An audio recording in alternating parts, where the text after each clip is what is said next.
Ya baik, Bismillah. Untuk alasan menjadi guru sendiri ya sebenarnya saya juga lupa apa alasan saya menjadi guru. Ya. Pertama dulu kan saya di sini bukan guru ya, TU ya. Saya merasa nggak cocok gitu di bidang dokumen, pemberkasan segala macam. Ngurusin berkas-berkas tuh kayaknya enggak gitu kan karena ya saya kurang rapi dan teliti lah. Saya rasa mungkin enak kalau jadi guru gitu kan, bisa ngajar, ngobrol juga sama siswa kan. Ya. Ya akhirnya saya jalanin aja, senang juga, ada kesenangan sendiri lah. Terus kenapa saya ibaratnya bertahan ya, karena saya merasa guru ini pekerjaannya nggak akan hilang sampai kapanpun. Insya Allah ya kita tahu sendiri lah, beratus-ratus tahun bahkan beribu-ribu tahun guru akan selalu ada pekerjaan ini. Jadi saya rasa kerjaan ini kerjaan yang layak untuk dipertahankan, itu aja sih. Oke. Ya kalau sudah berapa lama, kurang lebih saya dari 2019 ya, 2020, 2021, 2022, 2023, 2024 ya kurang lebih 4 atau 5 tahunan lah kalau ngajar ya. Karena sebelumnya walaupun saya lama di sini tapi sebelumnya kan saya siswa dan seorang TU, palingnya baru sekitar 4 tahunan lah saya jadi guru. Oke. Kalau untuk pelajaran ya kan saya ngajar cuma satu ya, cuma satu mata pelajaran pemrograman web dan nggak ada lagi. Ya emang itu yang paling disukain, yang paling saya bisa lakukan atau yang paling bisa saya ajarkan. Kalau misal pertanyaannya adalah perasaan ya, ya tentu senang ya, apalagi saya melihat banyak sekali lulusan NPL yang sudah secara kompetensi sudah melampaui saya. Itu hal yang saya anggap sebuah keberhasilan ya. Dan bahkan tentu ada beberapa siswa yang ibaratnya sudah jadi, bagi saya sih guru, bahkan kebalikan.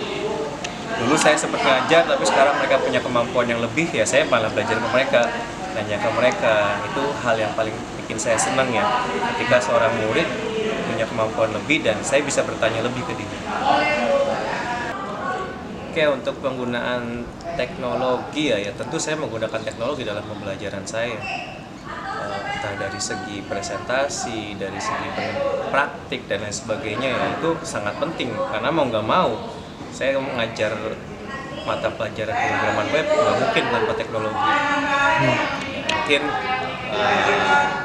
saya belum full, artinya ada hal-hal yang masih ya sudah menggunakan teknologi tapi belum benar-benar inovatif lah, masih hal-hal teknologi yang sederhana ya, belum sampai penggunaan game dalam pembelajaran atau mungkin media interaktif belum banyak yang saya gunakan. Oke. Ya, Pak.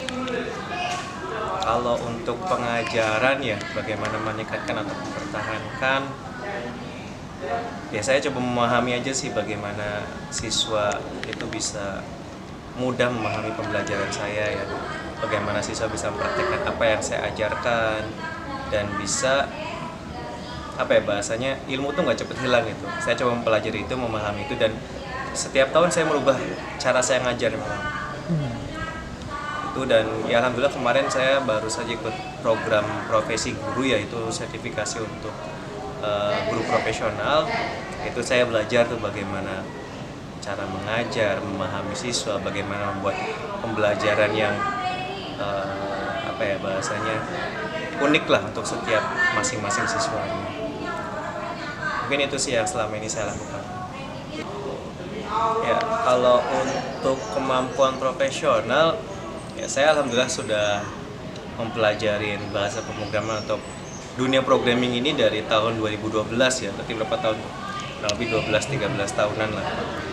Ya, jadi insya Allah saya sudah pengalaman di bidang tersebut, dan setiap tahun tentu saya ada project, ada teknologi baru yang saya pelajarin, ada hal baru yang saya pelajarin, ada teori baru yang saya pelajarin. Bahkan saya pun punya perusahaan sendiri dan saya pun sudah bekerja di perusahaan lain. Artinya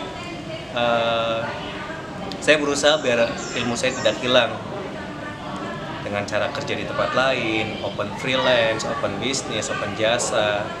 Dan saya juga beberapa kali beli kursus online ya, biar saya tidak ketinggalan informasi dan pengetahuan lah. Saya juga sesekali lihat YouTube, kursus di YouTube ya, video tutorial di YouTube, entah dari Indonesia ataupun dari luar negeri ya. Jadi itulah yang saya lakukan untuk bisa mempertahankan atau mengembangkan kemampuan profesional saya. Oke.